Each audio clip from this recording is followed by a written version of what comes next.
You are listening to the Colts Report with Will and Dave Rutherford every week on the Central Indiana Sports Report. Situations changed after we recorded, so I didn't get a chance to introduce Will Rutherford from Greg versus Will versus the World, the Major League Baseball Report, and other stuff, and his dad, Dave. Hoping to make these two guys a duo on the Colts Report going forward. Welcome, Colts fans, to the Central Indiana Sports Report for our first Colts Report in a while. In fact, the Colts schedule came out a long time ago. We still haven't broken it down. We're going to go week by week and assign a win or loss to each game on the Colts schedule. And my initial instinct looking at the schedule was, man, this is tough. The strength of schedule actually says it's the fourth easiest in the league. Thoughts looking at the schedule week 1 to 18. Your initial thoughts on it? Well, Greg, I would say it's not the fourth easiest schedule based on what I'm seeing. I think that the NFC East is probably going to be pretty good. I think the NFC North is going to be difficult as well. It feels like they play Pittsburgh every single season. I don't know. I could easily see them being 0-3 going into week 4 because I think they play 3 tough teams to start off the year. And I would just add to that, I could honestly see him being 0-5. I think Washington will be a good team this year, and Pittsburgh on the road is always a difficult matchup. So when you look at their first 5 games, there's no easy schedule there. Yeah, through mid-December, this is a killer schedule. I mean, it gets easy toward the end. The last 4 weeks are probably the easiest 4 weeks they'll have all year in the schedule, but it won't matter if you're 4-9, right? I mean, it's just brutal, I thought, when I saw it come out, and it sure doesn't look like the fourth easiest to me. We're going to go week by week now and figure out what we think everybody's record is going to be. Week 1, that is a 1 o'clock game in Indianapolis against the Baltimore Ravens, who I'm just going to go ahead straight up front and say I'm picking to win the whole thing this year. It's on CBS. Obviously, I'm going to be taking the Ravens here, Will, but your thoughts? Yeah, I think it's difficult. I think if this was in Baltimore, I'd say it's a no-brainer. Baltimore probably wins. I do feel like the week 1 boost at home is going to help them. Curious to see if Daniel Jones is ready to go. I feel like there's going to be a lot of juice in the building if he is able to go. Just the fact that the fan base does seem to have rallied around him in a way that makes him feel like a serviceable franchise quarterback for the time being, Greg. I actually think I'm going to go off of you here. I think I'm going to go Colts win this in a thriller. I think they have a knack for beating teams that they shouldn't beat. And this kind of feels like if there's a week to get Baltimore, week 1 might be time to do so. The offensive line is going to be as healthy as they are. I know that Crosby was unfortunately sent back to the Raiders, but I still think that this Baltimore team defensively might be able to get picked on a little bit in the first 4 weeks of the season. Yeah, and I'm going to go with Greg on this one, actually. I think Daniel Jones will need a little time to shake off the rust, and he's not going to have Michael Pittman to throw to, so he's going to have a different receiving core that he's got to get a little bit used to. Defensively, I really do like this Colts team. I think they're going to give other teams a lot of fits, and that could include Baltimore. So I think it'll be a close game as well, but I'm going to go with Baltimore as well. Dave, what about the defense makes you think it's going to give teams fits? I think they got lockdown corners, so I think throwing the ball is going to be really difficult. I think their defensive line is formidable. I think they've got a couple guys now on the edge that can get to the quarterback. So I feel like they've got the right places. I think linebacking core is still maybe a little questionable, but this will be a good game to see whether they have it or not. Week 2, Sunday, September 20th. That is their first primetime game of the year. It is in Kansas City against the richest man in the world, Patrick Mahomes, and the Chiefs. Will the Colts have had success against Mahomes and Andy Reid and the Chiefs? Yeah, I think they have success again. I think they actually start this season 2-0. I think they go into Arrowhead and pull up a huge upset. I think Jonathan Taylor runs for 160 yards, a couple touchdowns. They control the line of scrimmage. I do like the offseason addition of Derek Nottie. I think that bolsters the interior defensive. I don't necessarily want to say rotation, but I think they are largely in a way with, Grover Stewart and DeForest Buckner getting a little older. I see them probably being on more of a snap limitation. Those two maybe play 60 to 70% of the snaps, but I still think Mahomes is going to be dealing with some issues with, the ACL, MCL. It's typically a tough recovery. I know that he says he's going to be ready week 1, but I think this Colts team is good enough. And I think the Chiefs still have some offensive line issues that they need to address. I think this might be one that we say doesn't make a whole lot of sense, but the Colts get it done once again. Sunday night football in Kansas City. I struggle to see the Colts winning that game. The Chiefs are clearly not as good as they once were, but the place is going to be on fire there, and I don't see us winning that game. The Chiefs are due for a bounce-back year. I'm not completely convinced that they'll have one, but I don't think the Colts are quite on that level of teams that will likely be contenders, and I'm going to say the Colts start 0-2. Week 3, the Colts are at home against the Houston Texans, their first division game of the year, 1 o'clock on CBS. Well, this is one of those games I mostly just don't know what to expect from the Texans because they could be really good and they could have some vulnerabilities that are so large they could struggle. We need to just not fool ourselves here. The Colts will start 2-1, and it will be this loss against Houston that does it. They're not winning this game. This is one of those. CJ Stroud, he's going to have thrown 8 interceptions in the first 2 weeks, and then he'll go off for 340 at 75% completion percentage and probably 4 touchdowns. I think Jaden Higgins is ready to step up and be the number 2 there. I really think David Montgomery, in addition in the offseason, is going to pay dividends for that team, especially if they can get Stroud playing with sound play action fundamentals. I really do like the addition of Braden Smith for him. I know end of his Colts tenure may have been slightly questionable, but they did go and address their offensive line. Their defense is on paper just outrageous. So I think this Texans team is going to be a tough one to stop. And for whatever reason, they just have the Colts number in Lucas Oil the last 4 or 5 years. Sadly, I have to agree with Will again on this one. Houston has been the nemesis. They are the team to beat in the division. Again, their defense is so elite that I'm just not sure that we're going to score enough points to beat them. And that's where I lean. That's why I'm going to say 0-3, but this is one I call a complete toss-up. Just in specific because I just think the Texans' offensive line might be even worse this year than it was last year. Their secondary's okay. The front of their defense is pretty darn good. I don't know. Does C.J. Gardner-Johnson make that secondary any better? I don't think so. But they could be really good. They have a lot of key pieces to a really good team. I'll say 0-3 for the Colts. So far, Will says 2-1. Dave and I say 0-3. Week 4 is where the Colts go to London and play the Washington something or others, 9:30 a.m. on the NFL Network. And I'll go ahead and start. I think they get their first win here. I think Washington's going to be better than they were last year, but this is the kind of team that the Colts are going to beat. Greg, I think on paper this Washington team is not anywhere near as good as what you would think with the way the media has talked about them. Their number 1 and 2 receivers are Terry McLaurin and Luke McCaffrey.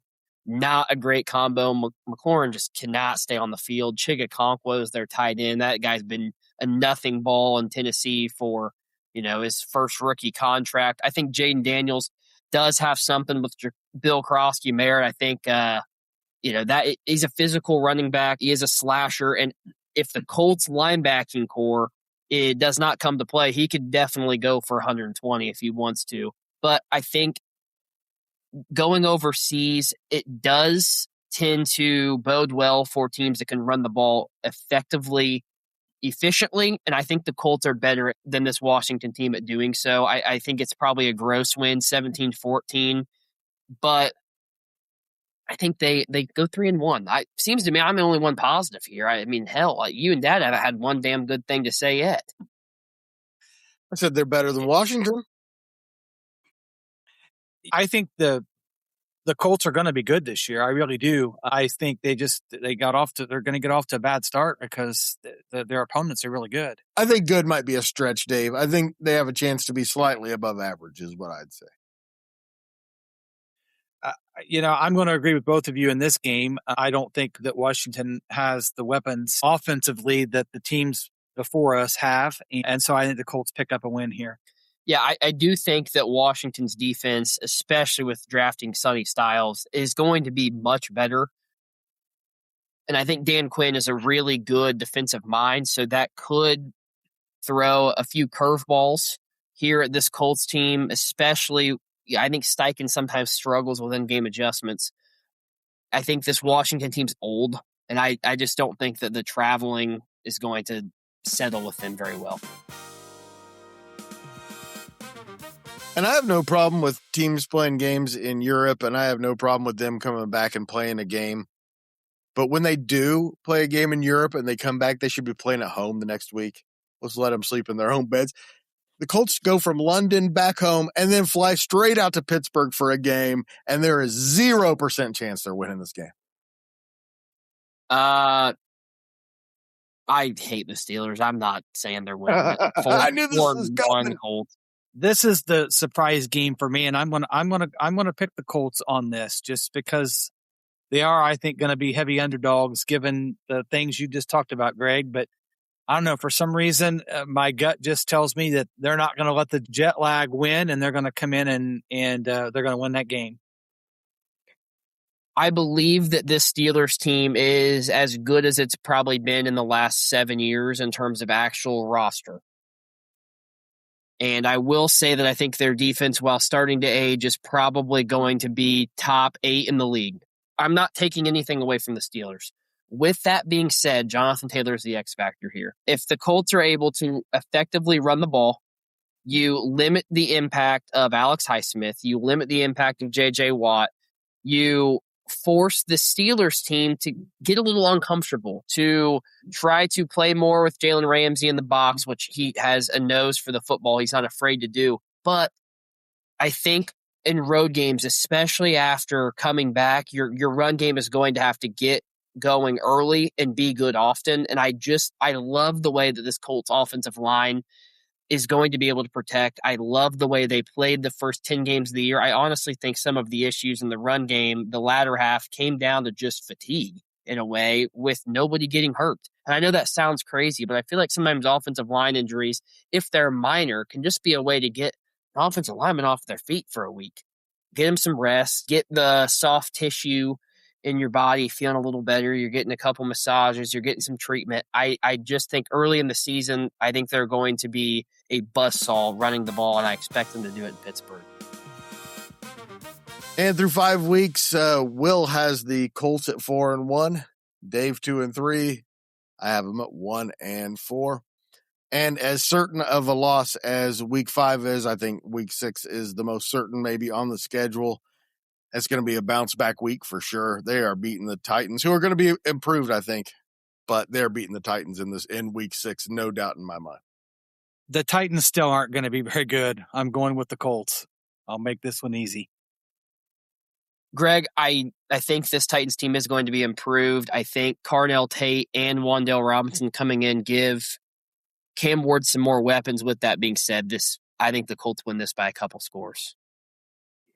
Will, do you want to defend having the Colts at 5-1 with this tough start? Yeah, not every team that you think is going to be good is going to be good. And you think the Colts are going to be better than I do? Yeah, I think if Daniel Jones comes in week 1 healthy, there's no reason to think they're not going to be good.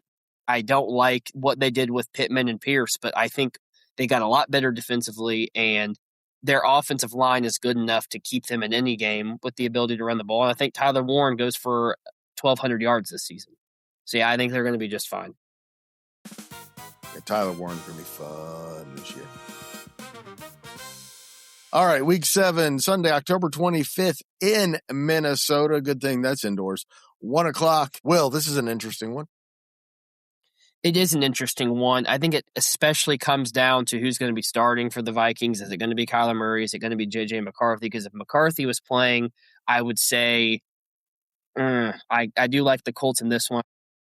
This seems to me like one the Colts go and play a really good team on the road and just get outclassed in a game that the Vikings were 9-8 last year and McCarthy was the worst quarterback in the league.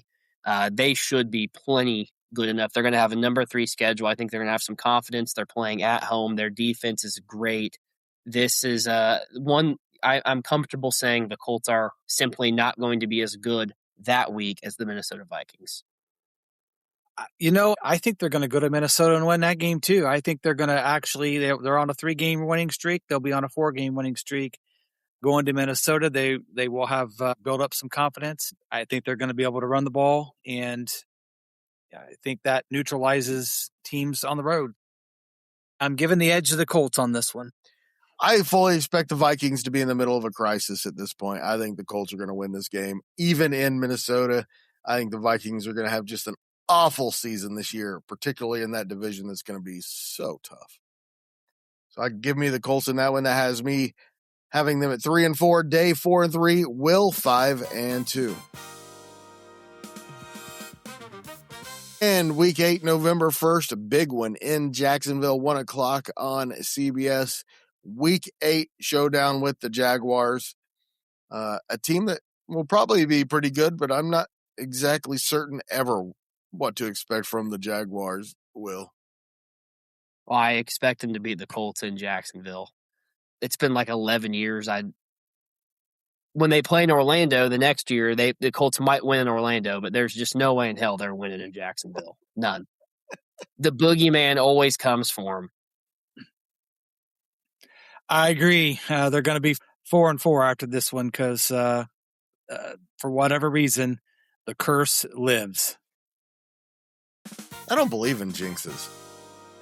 I still don't think the Colts are winning in Jacksonville. Week 9 at home against the Cowboys. Hopefully more Colts fans than Cowboys fans in the stadium that day. Bandwagon fans. Sunday, November 8th, 1 o'clock on Fox. This is such a good matchup for the Colts with the cornerbacks that they have. They win this game, I think, easily. I am excited to see the matchup between Caleb Downs and Tyler Warren. And I think Tyler Warren's a better football player. I really do. I think that he will feast. Maybe not feast, but I think 7 catches, 70 yards and a touchdown. Good for fantasy numbers, good for the Colts. And I think that this Cowboys team is always vastly overrated. And even with 2 incredible wide receivers, they are having some contract issues with George Pickens. Hopefully that gets resolved for nobody so that the Cowboys can continually suck. I like this. I like this win for the Colts. I look for them to bounce back in this game too. They're going to lose at Jacksonville. They're going to come home and they're going to beat the Cowboys.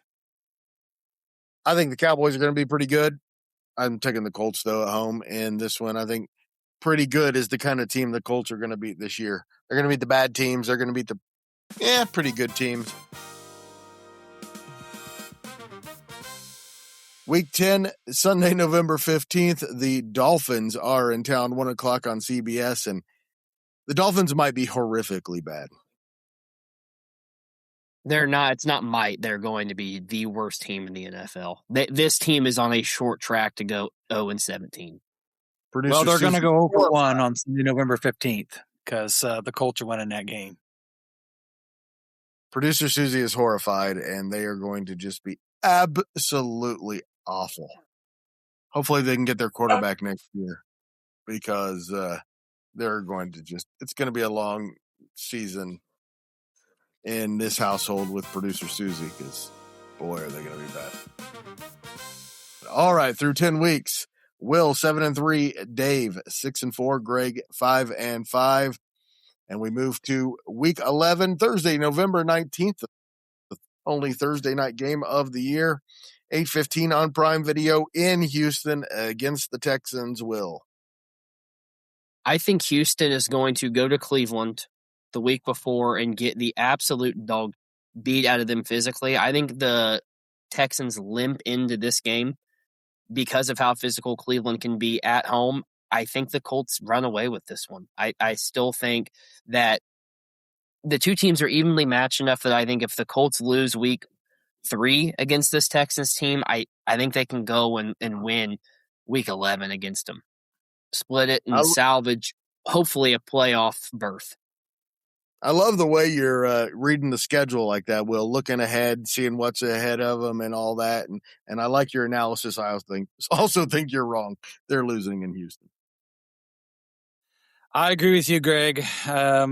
We couldn't beat Houston at home, and we're not going to beat them there. Week 12, 1 o'clock on Fox, Sunday, November 29th against the New York Giants, who I think might be really good. Might not, though. Might still be a year or two away from it, but this team might be really good, Will. Yeah, I think this is one of those games the Colts lose. Don't really have a reason why. I think Jackson Dart, if he's healthy, is super mobile. The Colts struggle with mobile quarterbacks a lot. I feel like Malik Neighbors is probably going to have a feast. This seems like around the time your corner has a gimp hamstring or a little calf strain or something, and all of a sudden you got your third corner out there on Malik Neighbors and he just torches you. Also, Scattaboo is just an absolute maniac too. He's afraid of no contact. He might actually be on his 8th concussion of the season by this time of the year, but I do really like the Giants defense, and I think John Harbaugh is a really good coach, and he has the keys in that building. Feels enough for me to say the Colts lose this one at home.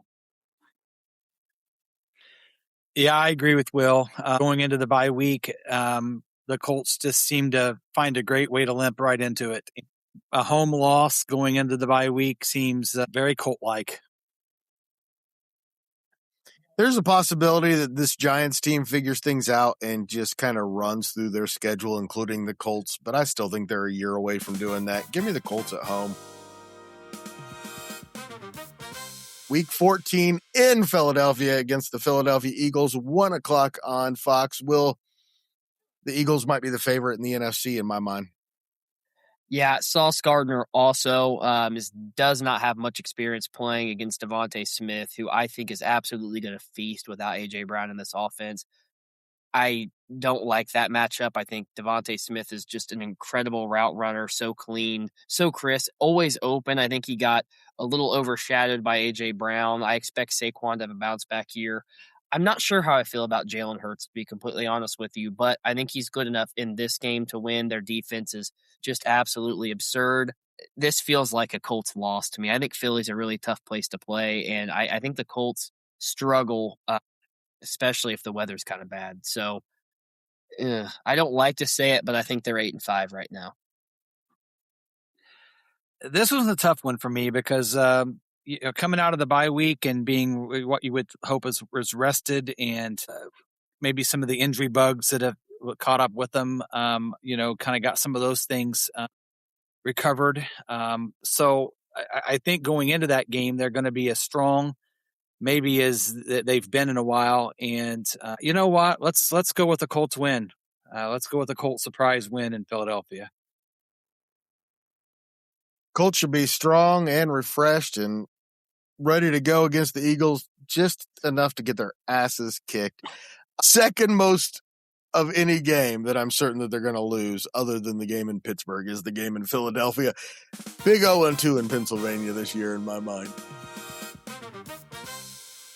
Sunday, December 20th is their Week 15 matchup in Tennessee against the Titans, 1 o'clock on CBS, Will. Huge bounce back. Jonathan Taylor absolutely feasts in this game. Tennessee is not going to be that good. I'm going with the Colts. Dave, I completely agree. Tennessee's not going to be very good, so I'm going with the Colts. I think the Colts are going to beat up on bad teams. They're going to do really well against middling teams. So give me the Colts for sure. And here's one that's going to be an interesting team where they're going to be. and that is their Week 16 game. We don't know time and date yet, but it's at home against the Cincinnati Bengals, who I expect to be in the thick of the playoff race at this point, Will. I think this game is honestly going to be for playoff position at some point, and I think that the Colts, once again, are a good matchup for Cincy. I like the fact if the Colts' two corners are healthy against T. Higgins and Jamar Chase. I don't love the Bengals' offensive line situation for Joe Burrow, and I think Chase Brown is one of those running backs that's real splash in the pan, has a good couple years, good at the passing game because of the Bengals always being down because their defense is atrocious. Also, Lou Anarumo gets his get back for getting fired out of Cincy for no reason whatsoever because he's not, the one who puts the players on the field. I like the Colts in this one, and I think this might just maybe clinch a playoff spot for them. I like the Colts in this game as well. I'm not quite yet saying that it's going to clinch a playoff spot because I see them losing potentially those last two games of the year. But I think they win against Cincinnati.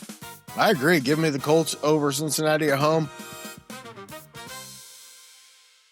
All three of us have the Colts over 500 heading into Week 17, a January 13th, 1 o'clock game in Cleveland in January. That game is on Fox. I don't know how good Cleveland's going to be. Don't know if they're going to be playing for anything, but I do know that's going to be a tough game in Cleveland in January. I want to thank Ball State for pushing the start week of the second semester back another week because I think if the tickets are $31, Dave and I might go bundled up in snow gear to Cleveland to watch them clinch a playoff spot. They're going to win the most disgusting 10-7 football game in the history of the world, but they're going to win it, and we're going to rejoice and have a fun drive back home. We're going to have to wait on those $31 tickets to make sure the weather is going to be suitable for the old man to show up in snow gear. That's correct. But I am not as optimistic going into Cleveland at the beginning of January. I see this as a big-time loss. It's possible the Browns are going to be absolutely horrible and the Colts are going to go in there and just pound them. But there's also a chance the Browns might be better than we think. We know the last 3 or 4 years they've been tough, and tough teams in January in the cold are very tough to beat. Give me the Browns. Ugh. And it ends Week 18 at home against the Jacksonville Jaguars, a team the Colts have had so much trouble beating after beating them, what, Dave, the first 30 times they played them in franchise history or something like that. Just cannot beat them anymore, Will. We need to hope that Jacksonville has either sat Trevor Lawrence because they've clinched a playoff spot and he has nothing to play for, or the Jags sat Trevor Lawrence because they're bad. Because if he plays, there is a 0% chance the Colts win this game. I absolutely do not like the matchup either. And ultimately, this is what's going to cost them a playoff spot. Losing both games to Houston and both games to Jacksonville, the Colts are going to lose this game in Week 18, and they're going to get booed at Lucas Oil. And Shane Steichen probably gets fired. And Chris Ballard. Well, I think he probably gets fired the week before they lose in Cleveland. And like I said, I don't believe in jinxes. I think the Colts are going to win this game. I think a playoff spot could be on the line. I still think the Colts win this game one way or the other. You can put me on record. The Colts beat the Jaguars at least once this year. But I don't think it's going to be enough to make the playoffs. Will says 11-6. Greg and Dave both end at 9-8. And I think we all three find that a little optimistic in our own ways. I don't love my record. I think 10-7 is a lot closer to reality. There is one of those games that they are in the first 4 weeks saying the Colts are going to win a game. They're probably not. But I do like 10-7. I think that's probably about how good they are. I think that's 9-8 is probably about how bad they are. So I think somewhere, there's nowhere to get in between those two records. So I think it's either one of those two. I don't see them winning more than 9 games, but I could see them losing more than 8. I think 9-8 is being optimistic. I think we're gonna all know what we know about Daniel Jones and that he's the best guy for the job, but he's not the guy that's going to take us to the ultimate prize, I don't think. And we've wasted away the years of Jonathan Taylor. But I think 9-8 is about as optimistic as I can be, given their schedule. I think equal chances they make the playoffs and finish with the worst record in the NFL. I think there's a chance that happens. I think one major injury, this whole thing falls apart. It's a solid roster. Still has too many holes. Still not going to score a ton of points, I don't think. I think the defense has holes. I think it might be better, but I don't know. 9-8 is as optimistic as I can get as well, Dave. But, Will, thanks for giving us all hope. I feel like you and I were so pessimistic going into last year that I just don't know if I can do too much more of these Colts seasons. I'm struggling. I don't want to be a free agent, and I'm never going to be, but it feels like I might walk at some point because they've just put me through the ringer. My lifetime. I mean, you guys got Peyton. You guys got all that fun. I didn't. I don't remember any of that shit. Dave, but he doesn't remember what we started with.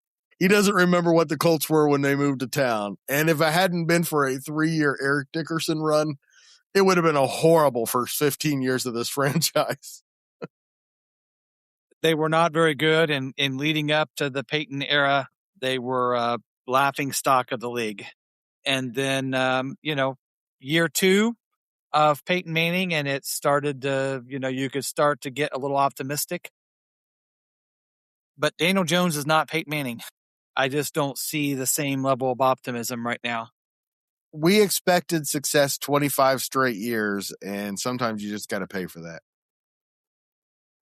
You guys can all say how bad it was. This is how my Colts fandom has gone. Born the peak of getting up to their power. I don't really remember Marvin Harrison. My first memory of the Colts is them losing the Super Bowl to the Saints.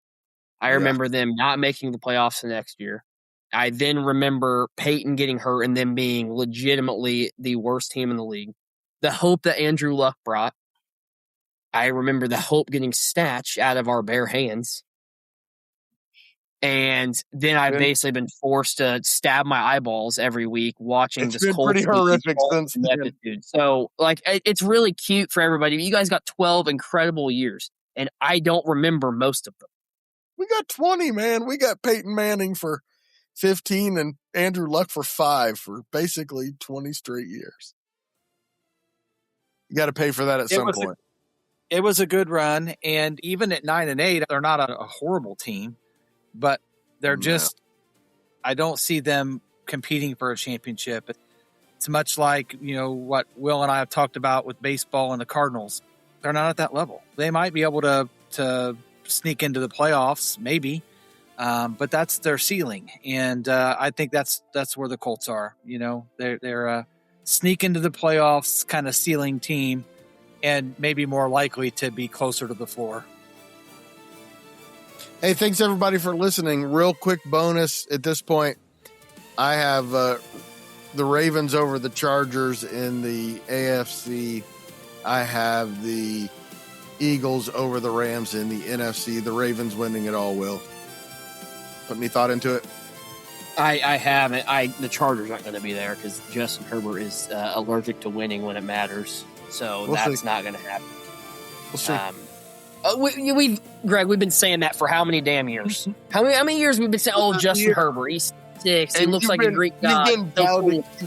You've been doubting Jim Harbaugh all these years, too, and all he does is make the playoffs, and this is the year. Watch. Yeah, until he goes up to New England and just absolutely pisses a game away. I mean, they're not going to win their division, so they're going to have to go on the road when it's cold, and then Herbert has never played well. They're going to have home field throughout the whole playoffs. Well, I'll tell you what, you might need to book a room with Jim Harbaugh. That's what you need to do. They're going to win. They're going to win that division by 2 games over the Broncos. Oh, yeah. Okay. I mean,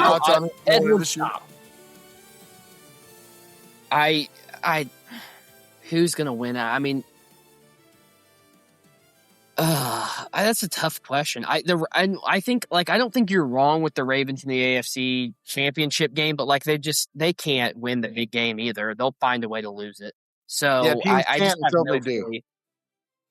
I really feel like it's Buffalo's year to make the Super Bowl. I know that that's a dead horse we've been beaten for a long time too, but God, how close can you get without finally at least I hope so. breaking through? I hope so. They need to improve that roster still, though. I want to say Bills. I want to say Bills Rams is who I want to say the Super Bowl probably is, and I think the Rams probably win it. Thoughts, Dave? Well, I can't say that I've given it a ton of thought. I